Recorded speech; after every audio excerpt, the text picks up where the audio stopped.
और इतना सा जुमला अभी इंडिया टीवी वाला और हिंदुस्तान चैनल वाला ले लेगा और उसी को उछालेगा, फिर कहेगा ममता का मौलाना, फिर उछालेगा वो कहेगा, और फिर यूपी का माहौल ख़राब करेगा। आप लोग ज़्यादा ख़राब करवाते हैं। अल्लाह करे कि यूपी के अंदर सेकुलर पार्टी आ जाए। बड़ा अजीब घिनौना खेल खेला जा रहा है। अभी 10 दिन से मैं किशनगंज में हूँ, किशनगंज के इलाके में, इसी इलाके में, और उससे 2-3 दिन पहले लखनऊ में जहाँ हम रह रहे हैं इस वक्त, हमारे पास योगी के अपने आदमी आए और कहा कि मुझे हेडक्वार्टर से भेजा गया है, यूपी में आप किसका प्रचार करोगे? मैंने कहा इरादा तो अखिलेश का है। कहा कि हमें नहीं पहचान रहे। मैंने कहा आपने बताया ही नहीं। कहा मुझे योगी जी ने भेजा है। मैंने कहा कहिए क्या बात है? कहा उन्होंने कहा कि बीजेपी में आ जाओ। मैंने कहा कब्र खोद रहे हो मेरी? क्या मतलब? मैंने कहा बीजेपी में तो मैं किसी कीमत पे नहीं आ सकता हूँ। क्यों? मैंने कहा कहीं भी अगर एक जगह भी चला गया तो पूरे हिंदुस्तान का मुसलमान हमें तलाक दे देगा, कहीं हम रह जाएंगे सर दिखाने के लायक। तो कहा कि फिर आप मोदी के साथ नहीं आ सकते हैं तो उधर चले जाओ। उधर का मतलब समझ रहे हो ना? आपके यहाँ पर भी उसने माहौल ख़राब करने की कोशिश की थी, आप समझ गए होंगे, नाम नहीं लूँगा। बहुत मुसलमान करता है वो, और मुसलमान ही का कर के उसने हिंदुओं को एक किया है। कहा कि अगर आप यहाँ नहीं आ सकते हो तो वहाँ चले जाओ। हमने कहा उससे आपको फ़ायदा? कहा उसमें तो और फ़ायदा ही फ़ायदा है हमें। या तो यहाँ आ जाओ और खुल के यहाँ आओगे तो आपको यूपी का हम पोस्ट दे देंगे, बीजेपी का अध्यक्ष बना देंगे आपको, माइनॉरिटी का, अल्पसंख्यक का। और अगर आप यहाँ नहीं आते हैं तो उधर चले जाओ, फिर आप जितना गाली देना चाहो दो योगी को, मोदी को, आपको कुछ नहीं होने देंगे हम लोग। वाह साहब, मेरा दिमाग बौखला जाता है कि पता नहीं उसमें जाने से इनको क्या फ़ायदा हो रहा है, और वो कह रहे हैं कि उसमें जाने से ही हमको फ़ायदा हो रहा है। अल्लाह करे कि ये फ़ायदा ना होने पाए और बंगाल के मुसलमानों की तरह यूपी के मुसलमान भी अक्लमंदी का सबूत देते हैं। हम वहाँ नहीं जा सकते हैं। हमने कहा अच्छा अगर हम उधर भी ना जाएं, इधर भी ना जाएं, अखिलेश के साथ चले जाएं, तो कहने लगे अगर अखिलेश और मायावती या कांग्रेस में गए तो आपको अंदर पहुँचा देंगे। हमने कहा मेरा कसूर क्या है?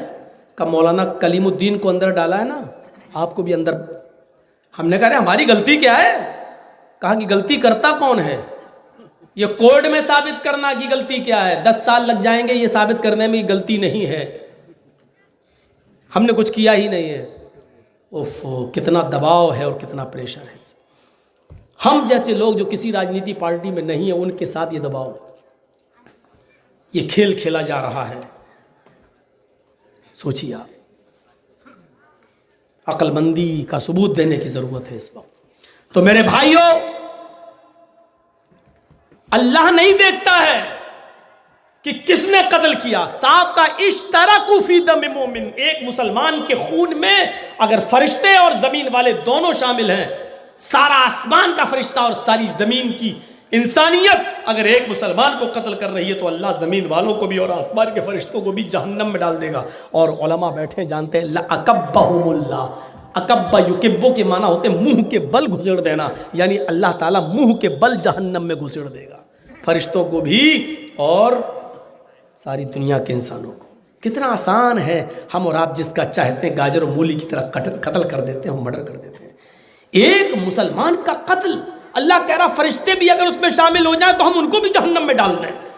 सारी दुनिया की इंसानियत अगर एक मुसलमान को कत्ल कर रही है तो हम सारी इंसानियत को जहन्नम में डाल दें, नहीं छोड़ेंगे। अंदाजा लगाओ मेरे भाइयों, एक मुसलमान का एहतराम क्या बताया है अल्लाह के रसूल ने। यजीउल मक्तूल बिल कातिल यौमल क़ियामह व नासियतुहु व रअसुहु बियदिही। अल्लाह के नबी सल्लल्लाहु अलैहि वसल्लम फरमाते हैं क़यामत के दिन जिस आदमी ने दुनिया में जिस आदमी को कत्ल किया होगा, जो आदमी मारा गया होगा, मकतूल होगा, जो मरा होगा, क़यामत के दिन वो मकतूल कातिल को उसकी पेशानी के बाल ऐसे और रासुहु, और उसका सर, ये सर और ये बाल ऐसे, ये पकड़ कर उसको खींच कर लाएगा। हत्ता युदनियहु मिनल अर्श, यहां तक कि उसको लाकर अल्लाह के अर्श के सामने लाकर खड़ा कर देगा, अल्लाह के सामने उसको लाकर पेश कर देगा। वो मकतूल मैदान महशर में अपने कातिल को ढूंढेगा और ढूंढने में कामयाब हो जाएगा। जब वो कातिल मिल जाएगा तो उसका सर और उसके पेशानी के बाल पकड़कर उसको खींच कर लाएगा। हत्ता युदनियहु मिनल अर्श, यहां तक कि वो उसको अल्लाह के अर्श के नीचे लाकर खड़ा कर देगा, अल्लाह के करीब खड़ा कर देगा।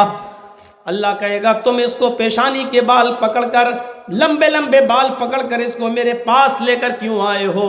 वो कहेगा मेरे परवरदिगार, या रब्बी सलहाजा सलहाजा लिमा कतलनी, आय अल्लाह इस आदमी से सवाल कर, मैं तो वजह तलाश करता करता, रीज़न तलाश करता करता मर गया, मुझे कोई वजह नहीं मिली, कोई कारण नहीं मिला, कोई रीज़न नहीं मिला। तू ही इससे पूछ कि इसने दुनिया में मुझे क्यों कत्ल किया था, इसने मुझे दुनिया में क्यों मारा था।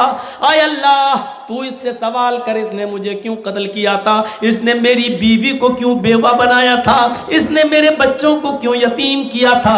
आय अल्लाह तू इससे सवाल कर, लिमा कतलनी, किसने दुनिया में मुझे क्यों कत्ल किया था।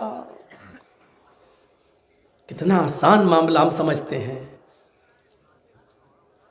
जज्बात में गुस्से में आकर हमने मार दिया, कत्ल कर दिया।